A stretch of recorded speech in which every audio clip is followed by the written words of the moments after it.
The latest Firefox release is closing a privacy hole.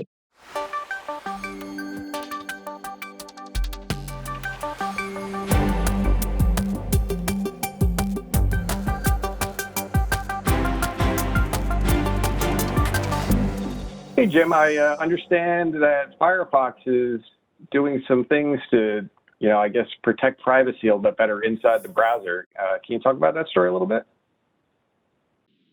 Yeah, I saw this one on the Mozilla blog yesterday, as a matter of fact. In the newest version of Firefox coming out in the next week or so, they're going to start doing something a little bit differently. For years now, browsers have allowed a web page to put some data in a property called Window.name, and they were free to put anything they wanted in there. And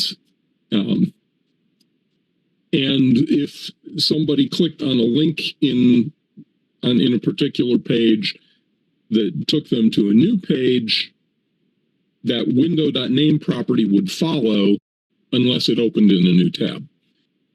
So, some websites would put your email address, some other identifiable information into that Window.name property, which, could be displayed in the title bar of the window or maybe not. But since this followed, if you followed a link off to another site, this would potentially leak some private information. If it's your email address, it would be a way to track a person from site to site. So what Firefox is doing is they're going to start applying the same origin policy, essentially, to the Window.name property. Essentially, once you navigate to a new site, it's going to clear that Window.name property and not pass that on to the next website. So it won't potentially leak, some sort of data. Because as I said, the websites were free to put anything they wanted in there.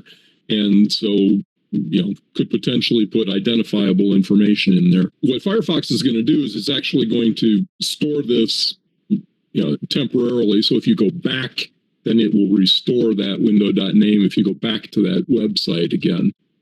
But it's going to start clearing it, which is potentially a good thing for protecting privacy. It prevents an information leak from one website to another.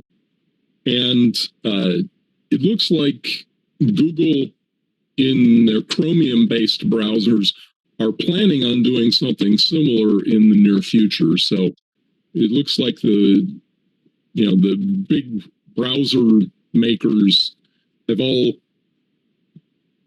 come to the conclusion that this probably wasn't a great idea to let this information leak from site to site. And so looks like other browsers are also going to follow suit here in the not too distant future. So I wasn't aware that this Window.name was allowing kind of that, cross-origin policy stuff to begin with. I guess my thought about it is I wonder if there's some, and I guess we'll find out from a lot of the tracker type, probably advertising mostly, websites that use this kind of technique. If there's some other element in the document object model or whatever that they could use to do something similar. I'm assuming maybe not. I don't really know. But that's an interesting technique there for kind of like violating that same origin policy that, a lot of us as web developers have to deal with sometimes, that you can't go fetch stuff from a website other than where this, this web page was delivered from without violating that policy. So an interesting technique there. And I guess, in the long run, this will be good, but I'm kind of curious to see how some of the, some of the utilizers of this technique adapt to continue to do it, or if they can't find a way to do it. So it'll be interesting to see. Yeah, and I think, we're seeing, especially if the browser makers are paying attention to something like this at the consumer level, there's definitely more awareness towards privacy, and we're seeing a lot more of these browser-based attacks that are more common amongst the end users. So I think this is a good step, I think, in the right direction for all of us. So. Yeah, and I'm sure the bad guys are going to try to find ways to continue to, to get this kind of information, but I'm glad to see that the major browsers are closing this, this privacy hole that has been there for a while. I also noted that Safari is also looking into this. I saw an article, so that's an interesting angle. I don't know if you mentioned that or not. I know you mentioned Chrome. And I guess the question that I'm wondering is with Microsoft Edge, which I guess, isn't that now use Chrome as its underlying engine? I wonder if that's going to get protected when Chrome does this or not, or how that works. But I'm not an expert in that area.